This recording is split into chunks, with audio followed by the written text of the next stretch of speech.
With the new D&D rules that are coming out in a few months, this is probably the last old school 5th edition character I'll ever make. It's kind of sad, but hey, life goes on. It's a multi-class spellcaster which dumps a burst of damage if needed, supports the entire party in several ways, and absolutely excels as a party face, just like your thumb excels at tapping the like, subscribe and bell buttons. Alright, at level 1, you get 2 feats because 1 is no longer cool enough. The first, as you may have already guessed, is via Tasha's custom lineage racial option. It's the resilient feat to even out your odd constitution ability score, to give you a saving throw proficiency for concentration spells and just overall less feels bad moments. Another one, while not mandatory, is from the Book of Many Things background called Rewarded, which gives you an option to get lucky, one of the best and most universally useful feats in the game. Point buy is a bit stretched due to multi-class requirements, but it's more than manageable when you dip into one totally unexpected Warlock subclass. For the first 6 levels, Oath of Redemption Paladin sets up the foundation. Divine Smite and Extra Attack are a reliable spike of melee damage, which gets better as you gain more and higher level spell slots. Emissary of Peace Channel Divinity is the first of several features which boost your social skills. Finally, Aura of Protection remains the best feature to buff the saving throws of an entire party. For Aura of Protection to work optimally though, you will need to max out your Charisma score. Surprise, surprise, here comes another dip into Hexblade Warlock for the Hex Warrior feature to make attacks with Charisma instead of Strength. Then comes the second dip into Peace Domain Cleric for the Emboldening Bond feature, which combined with the Bless spell effectively gives you and your allies a massive plus 2d4 bonus to attack rolls and saving throws. When passing saves is of critical importance, this character does it better than most and helps the entire party do the same. Finally, you switch to College of Eloquence Bard from level 9 onward. Eloquence Bards are already pretty busted in social encounters on their own. Silver Tongue and Expertise features guarantee very high minimum persuasion and deception rolls. However, when you fire up all your Redemption Paladin and Peace Cleric toys on top of those, the minimum rolls for all Charisma skill checks, especially Persuasion, will guarantee you have your way in most social encounters. And as if dominating social encounters wasn't enough, Eloquence Bards can be quite effective in combat too. Their Unsettling Words feature, combined with the Bane spell, will force enemies to fail their saving throws a lot more often. Of course, with 4 spellcasting classes in the mix, this character gets to learn and prepare a lot of spells. For cantrips, Guidance is basically a must because it stacks with Emboldening Bond for ability checks. Friends also fits the theme, though this cantrip actually often makes more enemies than friends, so be careful. For level 1 spells, I wouldn't want to roll initiative without Shield from Hexblade and Silvery Barbs plus Healing Word from Bard. I'd also definitely prepare Aid with the Paladin. More hit points is never a bad thing. If there's no one else to grab utility spells like Identify or Leomon's Tiny Hut, this character can cover those weaknesses. If you get to a level high enough for Bard's Magical Secrets feature, Counterspell and Wall of Force are probably still the safest bet in most cases. For level 6 spells, I'd stick with the tried and tested Mass Suggestion and Otto's Irresistible Dance. As you may have noticed, a fair few of these spells require concentration, so at higher levels, you will definitely want a Warcaster feat to minimize the chances of failing those saves. With Resilient, Warcaster and hopefully Lucky from the background, this character is totally playable without any additional feats. However, as a Sorcerer fanboy myself, I simply had to sprinkle just a bit of extra magic via the Metamagic Adept feat. 2 sorcery points are just enough for Quickened and Subtle Metamagics. The former smooths out your turn 1 action economy in critical combat encounters. For example, the previously mentioned Emboldening Bond plus Bless combo can now be activated in a single turn instead of waiting 2 rounds for it. Subtle Metamagic allows you to cast powerful spells without anyone noticing, which is of course a massive boon in both social and combat encounters. It's reasonable to expect for a higher level character like this one to get a few magic items. Let's start with a legendary Jester's Mask. There are for sure more powerful legendary items out there, but a +3 to all of your charisma spells, reaction teleport when attacked, and basically a 10% chance to roll a nat 20 once per day are all very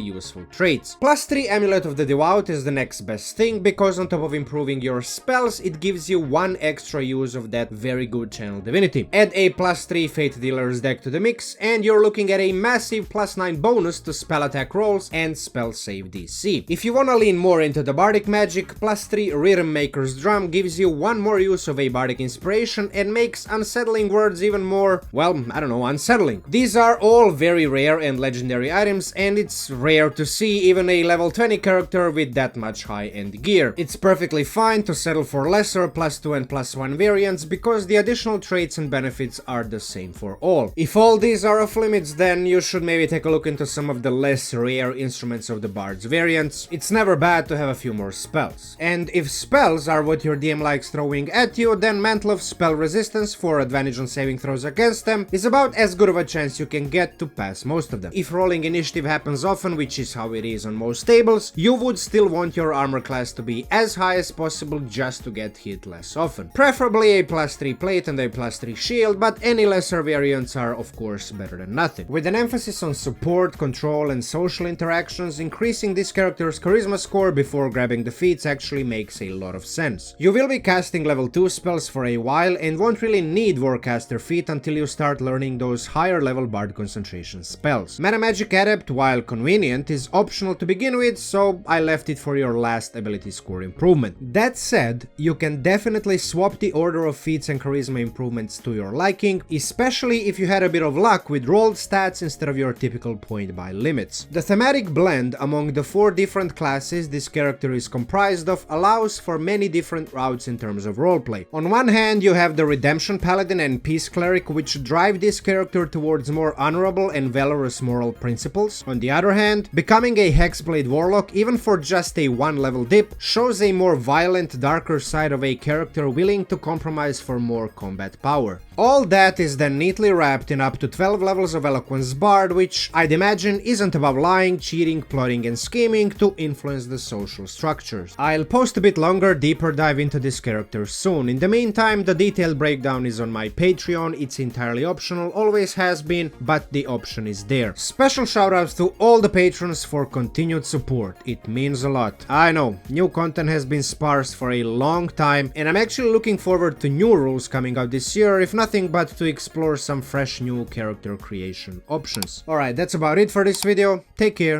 talk to you soon.